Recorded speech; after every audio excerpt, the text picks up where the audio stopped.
Now, you probably all know the popular catchphrase for this programme is, of course, "We please your mother like no other," and that's snappy and punchy, but not quite as controversial as the title of Iron Maiden's current #1 hit, "Bring Your Daughter to the Slaughter."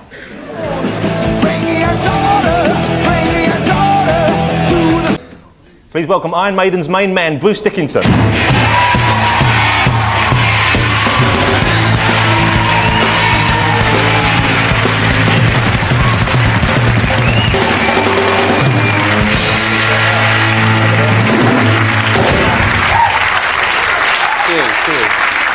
Now, you don't have to do that. We know you're old enough to drink. You don't have to show off. No, I thought it was the BBC. I can turn it the other way around. No, you can if you really... Put my moose head where my mouth is. If you really must. Well, let me ask you something before we chat about yourself. It's, I guess, a sad day for British rock, because it was only yesterday, it was in the papers today, that Steve Clark from Def Leppard is found to be dead. Did you know him? Was he a friend of yours?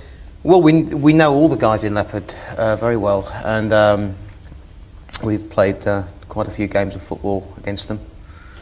Usually won, I have to say, but it's very sad. I mean, it's sad when anybody dies and when you know the guy.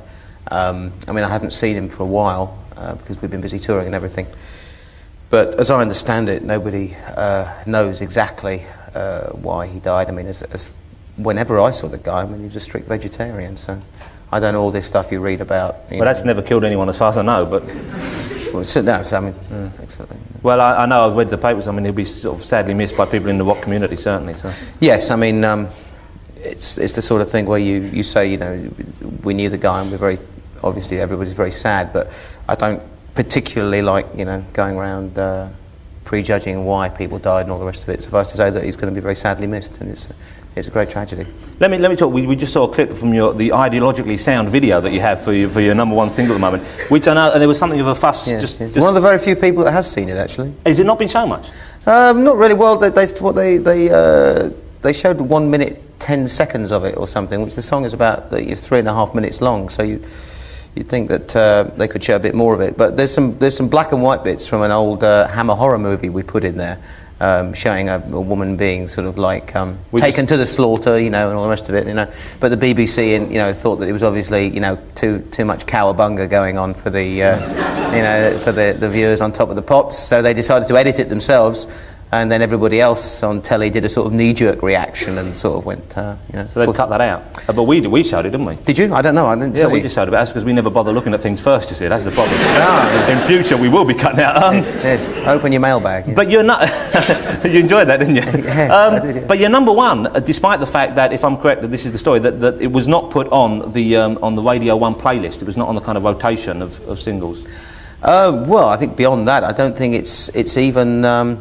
Exists in their universe. I mean, I think they were probably choking on their briar pipes when it came out. I mean, the thing with Radio 1 that we've always felt is that it's a complete anomaly, having what was supposed to be a pop/rock radio station in this country, which replaced years ago all the pirate radio stations, which were playing all the stuff that the youth of today wanted to hear, and then along came Radio 1.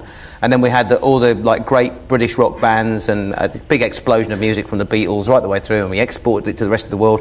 And everybody said British music is great, and Britain is where it's at. It's really creative, da da da. And now what we're left with is, you know, Stock Aitken and Waterman, God rest their souls. But I mean, it's not. You know, it's not the stuff. It's very dance orientated now, isn't it? Well, it's not the stuff of which legends are made of, really, is it? I mean, but I wonder. But if you reach #1 despite not receiving hardly any praise, then is it actually that important? Why get bothered about that? Because I think there's a principle involved. Because it's not just us. I mean, we're lucky because, in a sense, at the moment we're top of the pile, and we've been doing it for 10 years, and we've got a big fan base. And yes, they do help to put the records up there. Yeah. And now there's a big kerfuffle because we made #1. But we've had top 10 singles for the last 10 years, and it's only now we've made #1 that it's actually focused all the attention on it, and people are starting to throw up their hand in horror and go, oh my gosh, and they didn't get any airplay. We haven't had any airplay for 10 years basically, and there are other bands coming up which want to go on and, you know, get out in the world and expand, but in their own homeland they're treated like you know, second-class citizens by the radio stations, shunted away into like 2 hours on a Friday night with the Friday Rock Show on BBC. Yeah. And there is no alternative. I mean, you get this like Auntie Beeb attitude. It does seem strange though, because it seems, although, I mean, I thought that heavy rock was going to die out. It did seem like it was on its last legs a few years Some ago. journalists rather hoped it would do, you know. But now it's bigger than ever, isn't it? 1979, I think it was. Yeah, it was on the way out then, certainly, you know. And at the time... Well, no, it wasn't, though. It was journalists said it was. No, it wasn't. It was on the way out there because it was... You know, it was...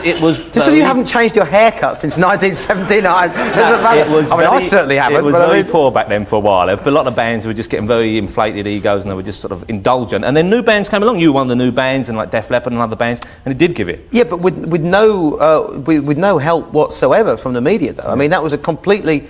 I mean, I know punk and everything else like that and new wave, you know, it was a valid movement, and it did create a hell of a stink, and it did kick out a lot of the sort of like old, you know, mumbling Bob Harris and his beard type attitudes. Thank God, you know, because, you know, it was taking people 6 years to make a record in between rolling a joint. I mean, it was getting really stupid, you know. And then along come all these... Happy days, eh, Bruce? Yeah,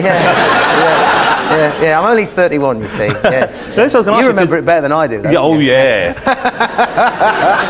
But you said you're only 31, so you're 30-something now, and I know you're a father. No, one. You're 31, OK. Yeah. You're father, and you've got a baby. 2 next year. When do you think you'll be sort of, you know, hanging up the very tight denims and knocking it on the head and maybe getting a sensible haircut? Do you see that in the near future, or is that... well, no, I mean, the thing is, I mean, I think the only way my hair will probably get shorter is either if I have to... if it all falls out, which it shows no signs of doing at the moment, or if for some reason I sort of turn into a Trappist monk or a Buddhist or something. You know? So style-wise, you're sticking with the safe and sound? Yes, I mean... kind of Thor, Norse god look. Yeah, so I know it's Channel 4, and you've been watching that Ring of the Nibelungen, haven't you? That's what it is. Hey, it's a safe way to get out your head, I tell you that much. It's a safe way, yeah, that's right. Yeah, don't marry Eva Braun, whatever you do. You know what happened to the last person that did that? Listen, I think I should change the subject very quickly. Thanks for coming on the show. We've run out of time chatting with you. We were going to do a bit of fence, I know we haven't got time for that, unfortunately. Right. Maybe next time you come on and we'll talk about that and your book and all the other things. OK. Mr. Bruce Dickinson, ladies and gentlemen. It's a deal.